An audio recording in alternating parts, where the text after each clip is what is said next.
Assalamualaikum warahmatullahi wabarakatuh. Halo friends, kembali lagi di SS Studio Podcast. Ngobrol sana oke, ngobrol sini, let's go. Bareng aku lagi, Moza Rosita. Dan kali ini kita ada di segmen KAIS, Kajian Islami. Nah, bersama siapa lagi kalau bukan udah bersama narasumber tetap kita nih, insya Allah. Nah, sebelum-sebelumnya juga udah ngobrol-ngobrol terkait Islami bersama beliau. Langsung aja aku sapa dulu, di sini udah ada Ustazah Rindianti Septiana. Halo Ustazah, Assalamualaikum. Halo Mbak Moza, Waalaikumsalam warahmatullahi wabarakatuh. Masya Allah, gimana kabarnya hari ini Ustazah? Alhamdulillah, tetap semangat, Allahu Akbar. Alhamdulillah, tetap semangat ya friends. Semoga semangat kita juga nular ke friends sekalian.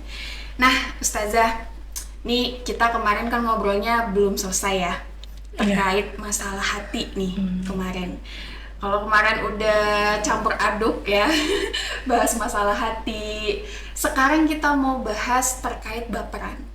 Ya. Nah, gimana nanti kita akan menyikapi orang-orang yang suka baperan?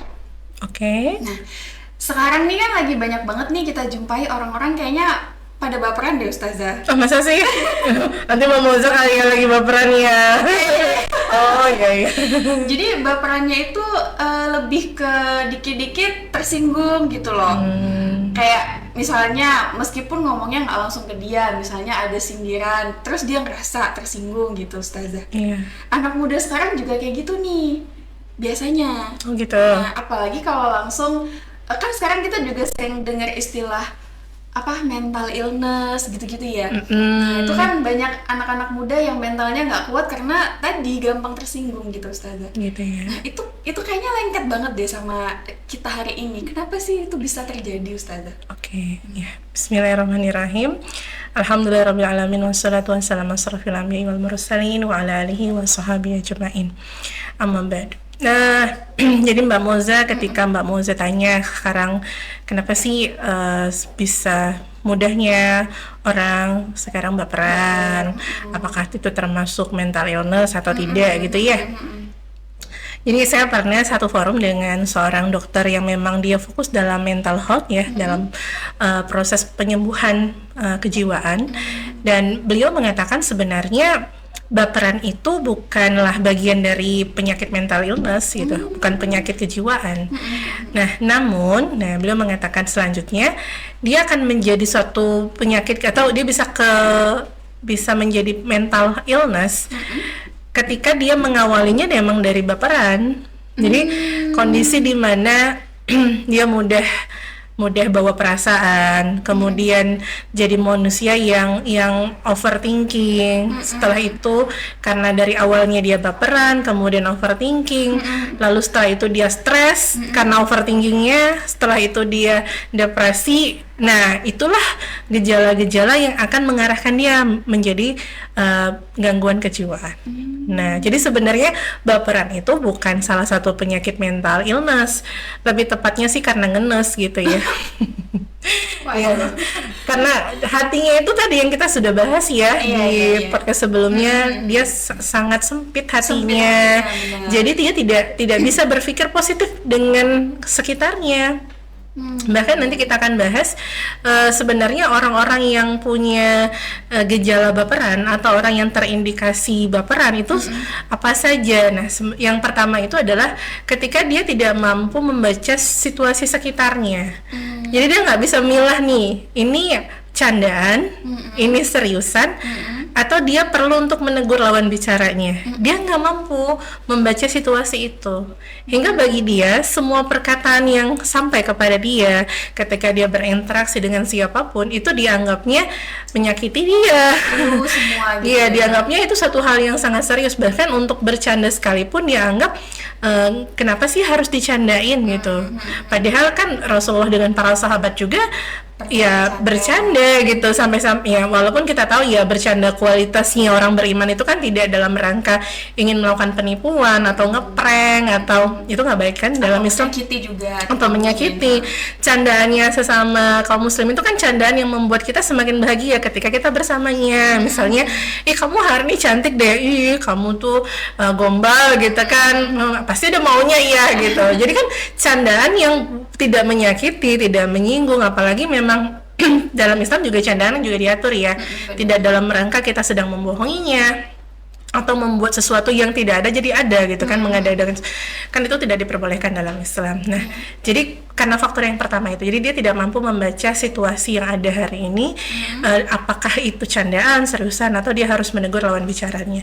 Nah, berikutnya yang kedua, ya kembali karena tadi baperan ya, jadi yang mendominasi itu adalah perasaan.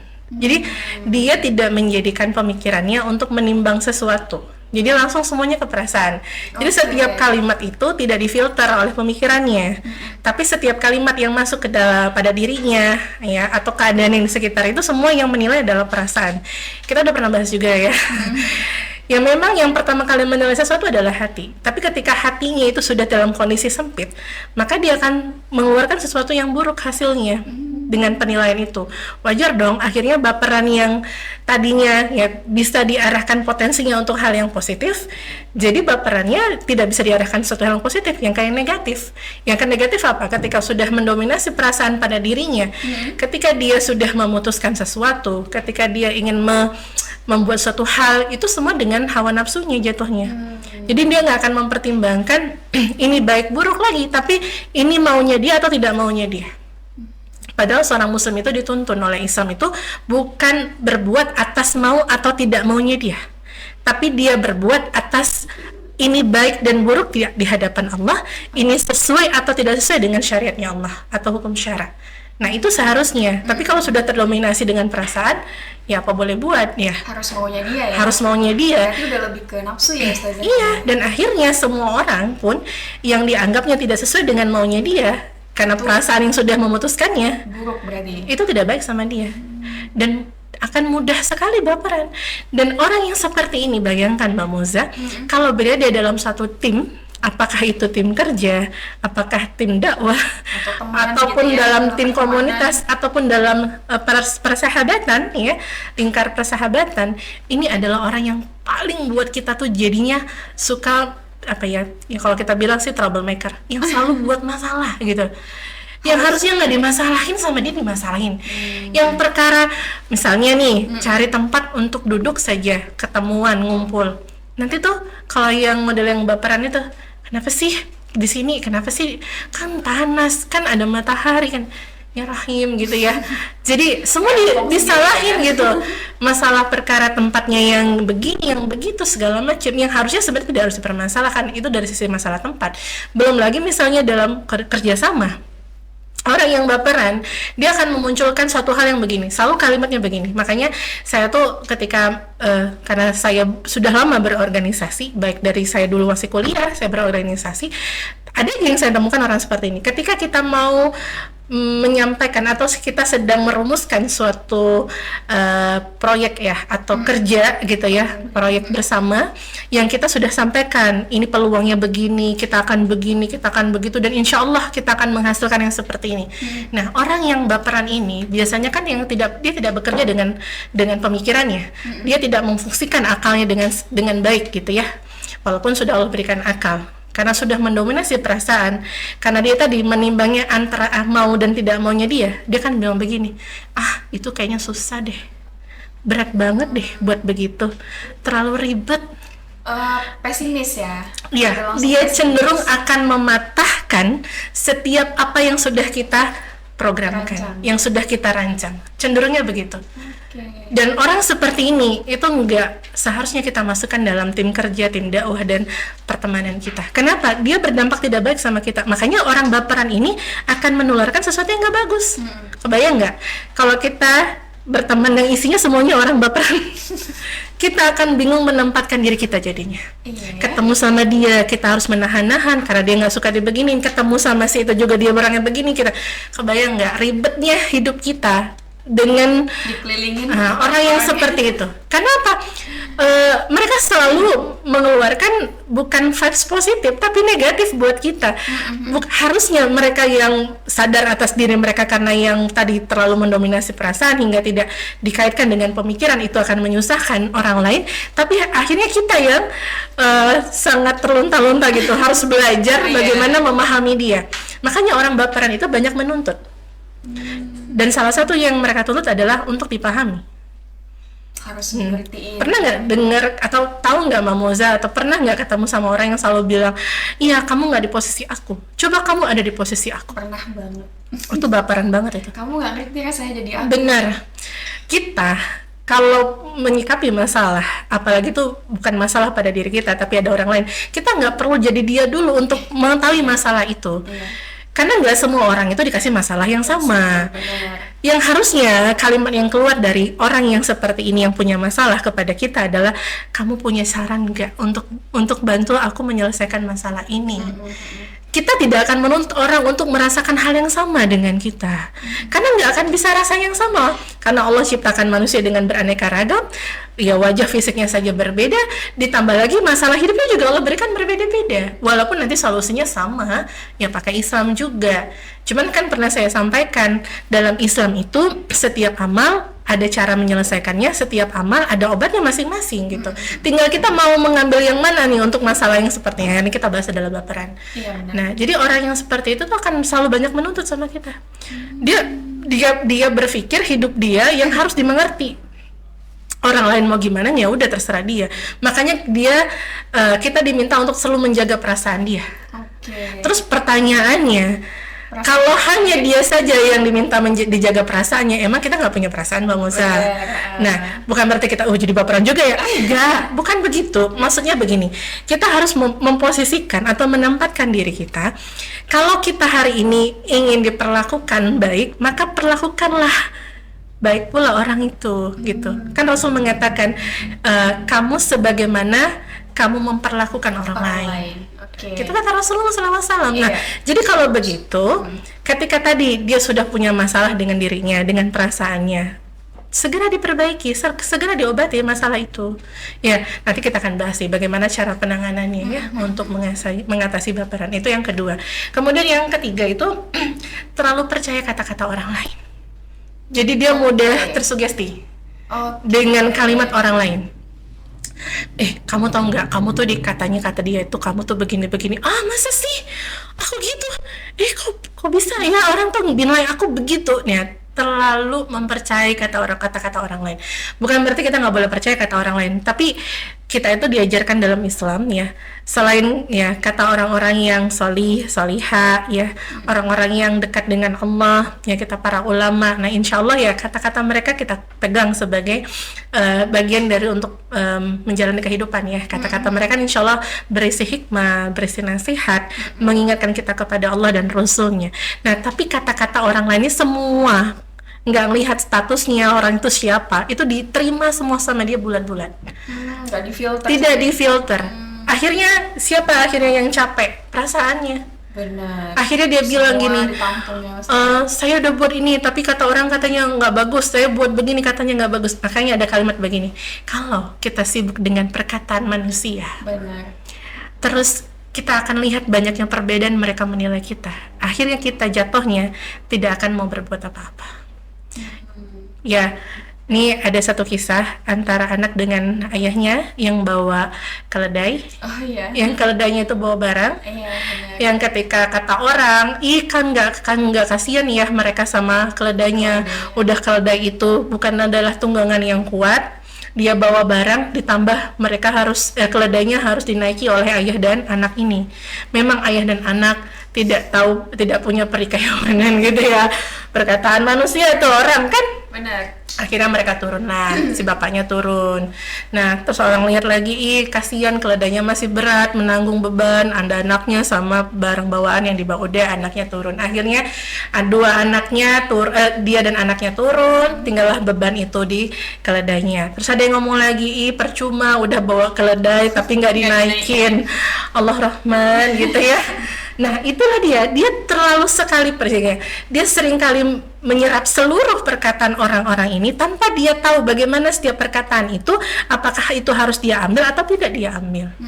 Ya tadi, ketika dia orang yang beriman, dia tahu ketika kalimat itu adalah bagian untuk memperbaiki dirinya, sebagai untuk penasihat dirinya, dia akan ambil karena itu akan memperbaiki diri. Tapi kalau kalimat itu yang justrunya semakin membuat dia tidak akan berbuat apapun, sampai dia galau, sampai dia jadinya malas beramal, lebih baik tinggalkan kalimat-kalimat itu. Jadi kalau dibilang orang ya, kalau sampai kita ngikutin semua kata manusia, ya sudah, matilah kita.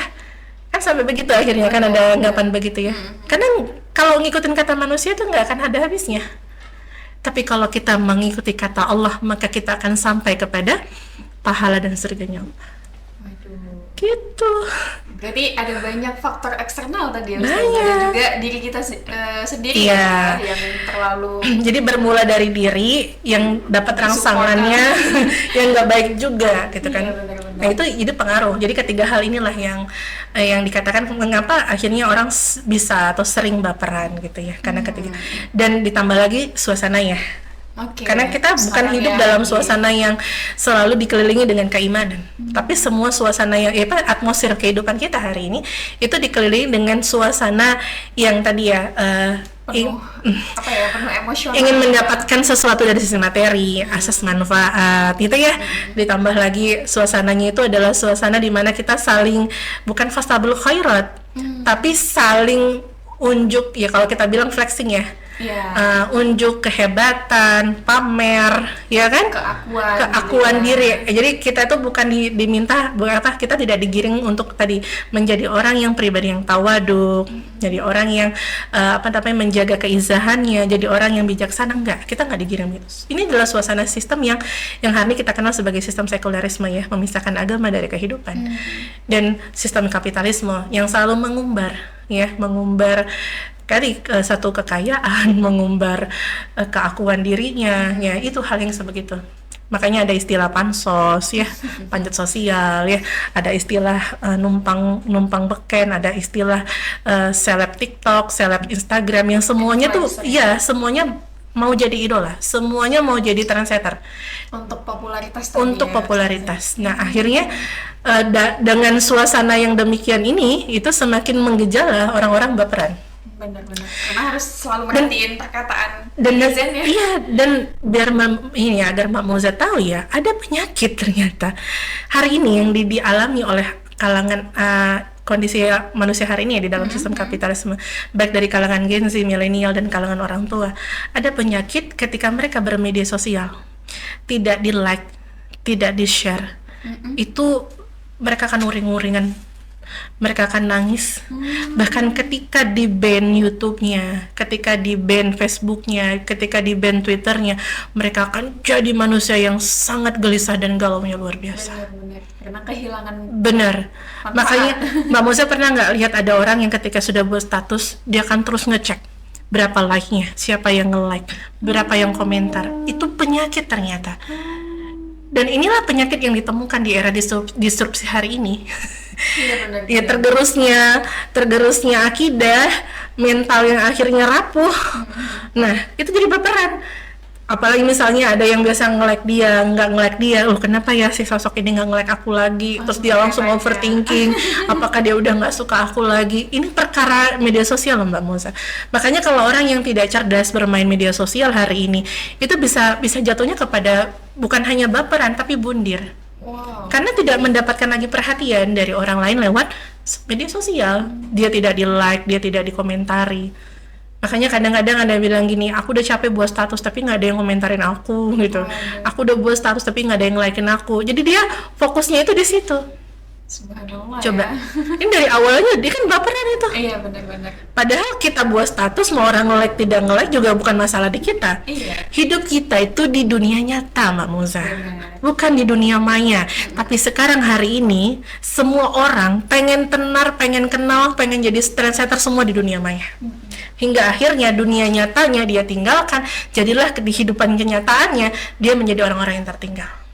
Padahal Islam itu tidak pernah mendidik generasi, atau Islam itu tidak pernah mengajarkan generasi untuk hidup dalam dunia imajinasinya.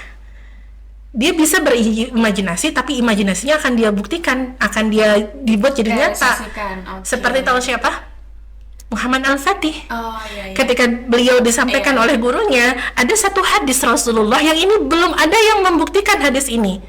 Ketika Rasul mengatakan akan ada panglima terbaik dengan pasukan yang terbaik yang akan menaklukkan Konstantinopel, lalu gurunya mengatakan, wahai Al-Fatih, engkaulah yang akan mewujudkan bisarah nubuah ini dalam hadis ini. Kan akhirnya Al-Fatih itu selain dia berimajinasi, artinya dia sudah menggambarkan, kalau kita bisa memimpikan, dialah menjadi pasukan atau panglima yang terhebat, yang menjadi pemimpin pasukan terhebat, namun dia mengikuti cara-cara yang diajarkan oleh gurunya hingga sampai mewujudkan itu. Nah, itulah dia bermimpi sesuatu yang menurut orang nggak mungkin, tapi mimpi dia wujudkan, dia buktikan dengan cara mengikuti proses apa yang diajarkan gurunya. Nah, harusnya anak muda sekarang begitu dong. Jadi jangan, kalau kita bilang ya, jangan menangnya hanya di dunia maya gitu loh, jagonya di dunia maya, cascus gitu ya. Ketika di dunia nyata berhadapan dengan musuh Islamnya lemah gitu ya. Benar. Nggak bisa apa-apa, nggak bisa berkutik, bahkan mengatakan ya udahlah aku ikutin aja lah apa yang dimauin sama musuhku gitu, biar aman. Kan emang anaknya gengsi sama anak gengsi katanya dikenalkan dengan anak yang instan, yang modalnya katanya cuma mau aman-aman saja ya. Tapi sebenarnya saya yakin itu bukan karena status mereka gengsi. Bukan. Karena bukan hanya gengsi aja yang akan mengalami hal yang demikian, terkait dengan baperan juga. Tapi anak-anak ya, orang tua, ibu rumah tangga juga bisa mengalami baperan. Bahkan lebih parah kalau ibu rumah tangga baperan, kan nggak masak, nggak ngurus anak, ninggalin suami. Kalau udah baperannya tinggi gitu ya, akhirnya udah nggak peduli kan, sedikit-sedikit tersinggung, udah tersinggung kan capek gitu ya suaminya, kan ujung-ujungnya cerai dari baperan. Bisa jadi kan lebih parah kan dampaknya. Nah, artinya ketika kita bukan harus hanya memandang, tapi memang kita hidup hari ini karena memang negeri ini bonus demografinya lebih banyak ya anak mudanya. Jadi memang yang menjadi banyak sorotannya anak mudanya. Tapi ini karena masalah sistem sih saya bilang, karena sistem hari ini yang memang mensuasanakan kita. Iya, benar. Sistem yang diterapkan itu Mbak Moza bukan dari Islam. Jadi begini dia, kita berada dalam kondisi di mana setiap masalah itu disolusikan dengan hawa nafsu, bukan kembali kepada aturan Allah. Jadi bawaannya baperan. Waduh, friends, gimana nih? Udah kena nggak kesana? Atau ada yang tersinggung nggak dengan baperannya? Dengan baperan ini, ya, kira-kira udah ngenangkep nggak kira-kira apa sih yang selama ini membuat diri kita tuh baperan seperti itu? Nah, jadi Ustazah, kalau kita punya perasaan yang tersinggung tadi nih, baperan tadi, boleh nggak sebenarnya? Karena kan alamiah ya, maksudnya kita ketika ada yang nggak kita sukai atau ada yang memang menyinggung perasaan kita, pasti kita tersinggung dong. Nah, tapi kira-kira dibenarkan nggak sih perasaan itu gitu? Iya, benar. Sebenarnya kita nggak bisa bilang gini, kamu nggak boleh tersinggung, karena tabiatnya manusia memang punya rasa tersinggung. Ya ketika ada sesuatu yang ini aja lah deh, kalau kita dikasih nasihat ya, ada nggak orang dikasih nasihat itu bahagia, senyum-senyum, kemudian dia akan tertawa gitu. Setiap orang yang dikasih nasihat, dia akan diam, dia akan memikirkan apa yang telah dia lakukan, cenderung dia akan menundukkan wajahnya, dan pasti ada rasa yang berdebar ya, membuat hatinya ini akan bergemuruh, dadanya ini akan sesak.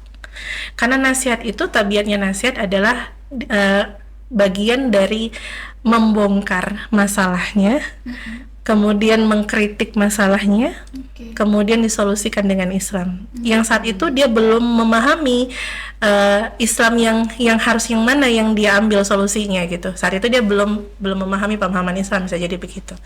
Nah, maka wajar nggak sikap pertama yang akan kita munculkan adalah cemberut. Kalau dinasihati, tersinggung gitu. Nah, itu sudah menjadi tabiat manusia, sama hal dengan tersinggung. Ketika ada manusia yang dia merasa kok diri dia, kondisi dia dikutik-kutik nih sama orang lain, dan apalagi dengan sindiran-sindiran. Nah, wajar dong kita nggak akan nyaman dan kita tersinggung. Nah, tapi untuk bisa menepis ketersinggungan itu agar tidak terlalu larut hingga sampai kepada sikap yang kita munculkan adalah benci dan rasa dendam karena tersinggung tadi, maka yang pertama sekali yang kita harus lakukan dikatakan oleh Syekh Wali Bali ya. Beliau adalah salah satu ulama. Beliau mengatakan ada cara yang harus kita lakukan agar kita itu menjadi orang yang artinya tidak mudah tersinggung berlarut-larut hingga kita bisa menyelesaikan masalah ketersinggungan kita itu. Jadi Syekh Wahid Bali itu mengatakan yang pertama, kita sering melakukan taus. Taus itu ucapan yang kita baca sebelum kita membaca Al-Quran. A'udzubillahi minasyaitonirrajim. Agar kita tidak diganggu syaitan dengan rasa yang sudah kita munculkan itu. Karena syaitan itu gampang sekali menggoda kita ketika kita punya masalah dalam perasaan hati kita yang itu datangnya bukan dari Allah tapi dari hawa nafsu. Jadi hawa nafsu itu bisa dikendalikan oleh syaitan, bisa dikendalikan oleh Allah. Maksudnya begini, dikendalikan oleh syariatnya Allah. Di saat kita paham syariat, kita akan bisa mengendalikan, menguasai diri kita. Tapi kalau udah hawa nafsu yang dikendalikan oleh syaitan, maka nanti rasa tersinggung itu ditambah-tambah sama syaitan. Kalau bahasanya dibumbuin lah. Makanan, kalau udah kurang garam ditambahin garam, dikasih lagi micin. Enak nggak tuh? Buat candu kan? Nah, syaitan suka begitu provokasinya. Diawali dengan siapa nih manusia yang mudah tersinggung?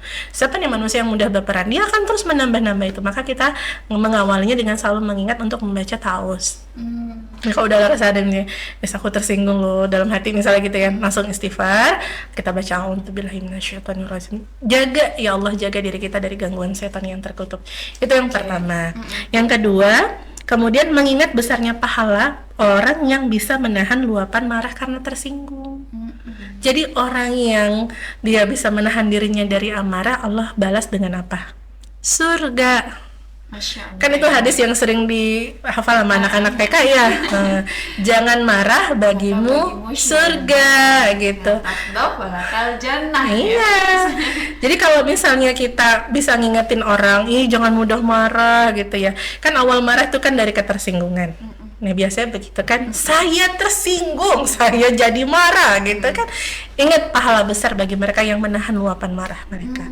Yang kemudian yang ketiga, ingatlah betapa agungnya orang-orang yang memaafkan. Nah, kan saya pernah sampaikan ya, orang yang memaafkan di dunia ini yang sering atau yang mudah memaafkan orang lain, nanti di yaumil akhir para malaikat akan mengumpulkan mereka. Ya, mereka kan kumpul di padang mahsyar tuh. Para malaikat itu nanti akan menunjuk mereka untuk berdiri di padang mahsyar, dan orang-orang akan bertanya, kenapa mereka disuruh berdiri dengan oleh malaikat gitu. Yang lain pada bertanya, dan mereka akan mendapatkan langsung syafaat dari Allah Subhanahu wa taala. Khususan istimewa mereka.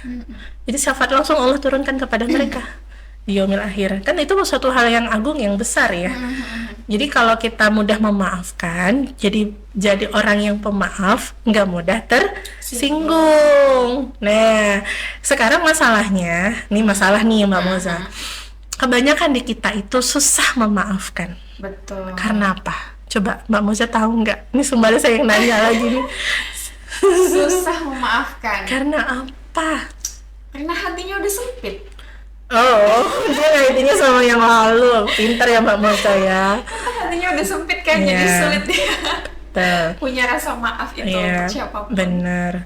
Jadi orang yang susah memaafkan itu sebenarnya diawali karena dia sendiri saja belum bisa memaafkan dirinya ketika dia buat salah. Sama seperti orang ketika mudah sabar dengan apapun. Ketika dia sudah sabar menghadapi dirinya. Kebanyakan orang-orang ketika dia tidak setiap dirinya belum sampai kepada satu pencapaian, dia tidak memaafkan dirinya. Ketika ada orang yang terkasih wafat, dia tidak memaafkan dirinya. Ketika ada masalah, dia tidak memaafkan dirinya. Maka dia lebih memilih apa? Untuk membunuh dirinya. Jadi sebenarnya berarti dia nyalahin dirinya sendiri. Benar, banyak nggak orang seperti hari ini? Yang kalau kita bilang jatuhnya jadi kepada kegangguan kejiwaan. Dia selalu menyalahkan dirinya. Ada orang yang sangat mencintai orang tuanya. Ketika orang tuanya Allah ambil, ya Allah panggil, kemudian dia mengatakan, ya Allah ini salah aku.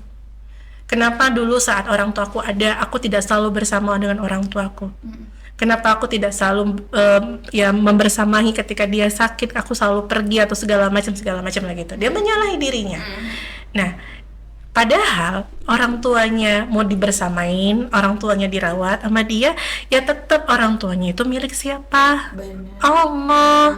Nah, kebanyakan hari ini setiap masalah yang mengitari dirinya, selalu yang dia salahkan adalah dirinya.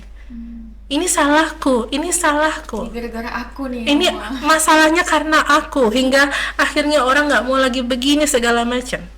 Coba bayangkan orang yang tidak mau memaafkan dirinya, itu akan susah untuk memberikan maaf kepada orang lain. Karena untuk dirinya saja belum selesai. Makanya kenapa dalam Islam itu ada yang namanya tobat. Kan tobat itu bagian kita sedang minta ampun sama Allah dengan kesalahan yang kita lakukan. Kalau ada kelalaian kita dalam pengurusan terhadap orang tua, kita nggak bersama orang tua karena kita yang memang tidak memenuhi hak orang tua, kita minta ampunan, minta maafnya sama siapa? Allah. Dan kita menerima kondisi kita yang salah sebelumnya untuk kita menjadi yang lebih baik hari ke depannya ya. Tapi kan orang hari ini susah untuk mengakui bahwasanya dia salah saja itu susah, hingga tidak mampu memaafkan dirinya. Makanya saya ketemu sama orang-orang yang sudah hopeless, Mbak Moza, sama hidupnya. Bahkan pernah dia bilang dia sudah pegang pisau, Mbak Moza. Saya ketika mendengar kalimat itu kaget saya udah pegang pisau ustazah, dan hampir saja saya membunuh diri saya dan anak saya. Ketika saya pegang pisau itu, saya langsung istighfar, saya lepaskan, kata dia. Itu masalahnya apa? Saya bilang, saya merasa diri saya tidak berguna. Saya merasa diri saya tidak baik untuk diri saya sendiri dan untuk anak-anak saya, katanya. Makanya ada ibu yang bunuh anak, dia nggak sanggup melihat kondisi anaknya itu akan susah nantinya. Itu salah dia juga. Itu salah dia, begitu. Coba. Jadi awalannya itu dari masalah ketersinggungan, dari baperan, itu bisa menyebabkan dampak kemana-mana, dan itu bahaya kalau tidak ditangani dengan serius oleh agamanya sendiri, oleh Islam gitu ya. Makanya kenapa hari ini kita menyelesaikan masalah-masalah orang, itu cenderung kita sedang menghadapi orang-orang yang punya mental rapuh. Benar. Dan selalu kembalinya di situ, dan itu persoalan akidah, Mbak Moza. Makanya kenapa dikatakan oleh Rasulullah, pertama kali dakwah yang selalu Rasulullah sampaikan adalah mentauhidkan Allah dan menguatkan akidah. Akidah itu pondasi yang paling dasar. Bayangkan kalau bangunan pondasinya itu nggak kuat, terbuat dari hanya pondasinya misalnya hanya kayunya itu pun udah keropos gitu. Bayangkan rumah yang dibangun semegah apapun bisa runtuh nggak dalam waktu segera? Begitulah Muslim.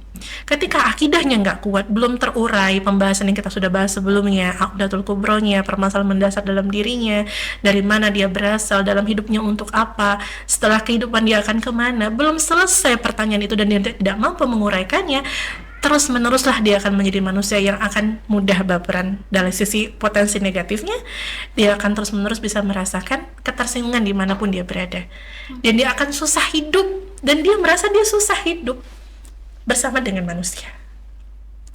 Makanya ada orang yang merasa lebih nyaman hidup dengan alat-alat teknologi. Benar nggak? Dia lebih nyaman dengan handphone, dia lebih nyaman dengan laptop, dia lebih nyaman dengan segala teknologi yang itu benda mati semuanya. Bahkan ada yang mau menikah dengan robot kan? Oh iya ada. Nah, kenapa? Saking dia susah menghadapi manusia, karena dia mudah baperan dan tersinggung. Daripada saya ini ya capek bisa memunculkan ketersinggungan dia akan sering tersinggung kan, capek kata dia kan, masalah hati itu kan. Lebih bagus saya mengurangi interaksi, tidak banyak bertemu dengan orang lain, ya berinteraksi dengan benda-benda mati saja. Ya, menikah dengan robot, dengan boneka, bahkan ada yang menikah dengan menara Eiffel. Waduh. Ya enggak? Ada enggak itu? Mana ya? Itu di Eropa Menjalani rumah tangga dengan coba kebayang menikah dengan menara Eiffel. Ya rahim, ya dia foto dengan baju pengantin di menara Eiffel. Subhanallah. Itu saking ketika tadi, makanya kenapa pondasi yang paling pertama kali harus dibangun dalam seorang muslim adalah menguatkan akidahnya.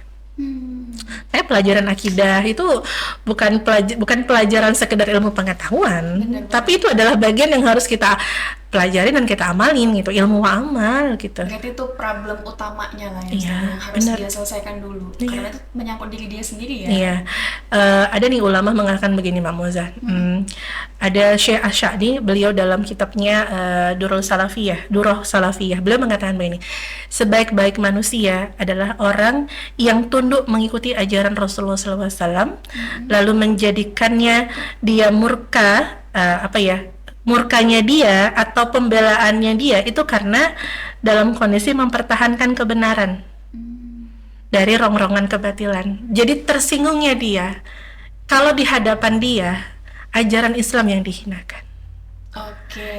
Tersinggungnya dia, murkanya dia adalah ketika hukum-hukum Allah dicampakkan. Murkanya dia ketika Rasulullah dihina, dikatakan sebagai inspirasi terorisme. Jadi dia menempatkan ketersinggungannya pada tempat yang benar. Itulah harusnya baperan yang kita punya ya. Iya. Jadi ketersinggungannya ketika ada yang mengatakan, contohlah Paus Fransiskus dalam segala aktivitas kehidupan, yang akhirnya kita melupakan Rasulullah SAW sebagai teladan terbaik dalam kaum muslimin, dalam kehidupan kaum muslimin. Itu yang kita harus tersinggung dengan kalimat-kalimat yang begitu. Sampai yang mengatakan jangan mempelajari agama terlalu dalam. Nanti bahaya akan bisa menimbulkan kemundaratan karena dia menjadi manusia yang fundamental. Justru Rasulullah mengajarkan kita untuk mendalami agama kita agar kita tidak tersesat. Nah, kemudian ada lagi yang mengatakan kalau begitu jadikan sebagai contoh dan suri teladan adalah Paus Fransiskus. Kalau ada kalimat begitu kita wajib tersinggung. Karena apa? Karena teladan terbaik kita adalah Rasulullah SAW. Selain itu tidak ada teladan terbaik yang sudah diberikan pemahaman itu kepada kita, ya kan? Ajaran Islam seperti itu yang disampaikan kepada kita. Nah, kalau yang demikian itu, terus apalagi dia tidak marah ketika agamanya dihinakan, ketika Rasulnya juga dihinakan, apalagi mengatakan tidak usah berjuang untuk Islam karena Islam tidak usah diperjuangkan karena Allah saja sudah menjaga Islam. Kalau ada kalimat demikian, maka kita wajib tersinggung dan kita baperan. Dan inilah baperan yang berpotensi kepada kebaikan. Makanya dikatakan oleh Buya Hamka, jika ada seseorang yang agamanya dihina, maka dia tidak merasa tersinggung, maka takbirkanlah dia 4 kali. Seperti itu tandanya dia sudah mati. Coba kebayangkan kalau seandainya hari ini kita membiarkan keburukan-keburukan di tengah kita dan kita merasa aman-aman saja, tidak ada masalah, tidak tersinggung, maka justru dipertanyakan ke akidah kita, apakah benar-benar kita meyakini Allah sebagai Tuhan kita, Rasul sebagai utusannya, Allah yang membawa Islam yang benar. Nah, kemudian dilanjutkan oleh Syekh Sa'di apa? Sejelek-jeleknya orang adalah dia selalu melampiaskan hawa nafsunya dan kemarahannya. Itulah sejelek-jeleknya orang. Jadi kalau ada sedikit-sedikit mudah tersinggung, sedikit-sedikit mudah marah, dan dia lampiaskan rasa tersinggungnya dengan kemarahan, maka dia termasuk sejelek-jeleknya orang. Jangan tersinggung ya friends, ini untuk orang-orang yang tadi ya. Iya. Jadi kalau kita emang udah bisa mengendalikan diri, kan makanya kenapa semakin dewasa seseorang dengan pemikiran yang dia hari ini miliki atau pemikiran Islam, dia akan semakin menjadi manusia yang bijaksana, semakin orang yang mudah untuk memaafkan, semakin orang yang mudah untuk tadi menyikapi masalah dengan berpikir yang jernih, tanpa harus untuk tadi baperan atau suuzon dengan orang lain. Nah, itu orang yang dewasa. Jadi sebenarnya dewasa itu kan memang pilihan kan Mbak Musa? Mau dia masih usia muda ataupun sudah dewasa, udah anak-anak dari segi usianya sudah tua lah. Tapi bisa jadi dia tidak mendapatkan kedewasaan itu. Dan hari ini banyak manusia yang tidak dewasa. Jadi karena tidak banyaknya manusia dewasa, ini membuat kita jadi PR kan. Gimana caranya mendewasakan manusia-manusia yang belum dewasa? Makanya harus memahami agamanya yang kita bahas di minggu lalu, mengkaji Islam. Jadi kalau mau nggak baperan, ngaji dong gitu ya, pahami agamanya, tahu pemikiran Islam, hingga ketika dia menghadapi masalah, dia nggak mudah baperan, ngadepin manusia, dia nggak mudah tersinggung, maka dia tenang. Mau ngadepin apa? Ngadepin masalah dia bisa, ngadepin manusia apalagi dia bisa, insya Allah. Kenapa? Sudah ada nih fondasi yang kuat pada dirinya, akidah. Dan punya itu, jadi hidup dia bahagia. Mau ketemu sama siapa aja oke. Ya kayak gimana sana sini oke. Ya setuju ya Fran. Iya, Masya Allah. Nah, dan ini yang mungkin yang terakhir ya Mbak Moza, sebagai penutup saya, orang baperan itu adalah ketika apanya mau dia tidak bisa terwujud dan selalu dia mendapatkan orang lain melakukannya atau sudah mewujudkannya. Karena baperan itu juga muncul sebenarnya dari rasa iri. Jadi iri ya kepada orang lain ya. Ini penyakit hati juga nih. Iya.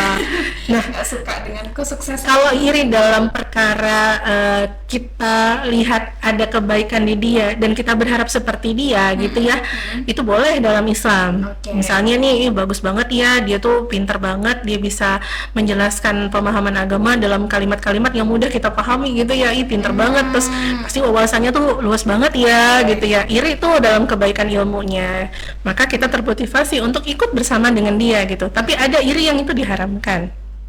Iri yang diharamkan itu adalah kita tidak menginginkan kebaikan itu ada pada diri dia. Namanya hasad. Nah, hasad itu bisa menempati hati siapapun, termasuk juga kalangan para ulama dan ustazah.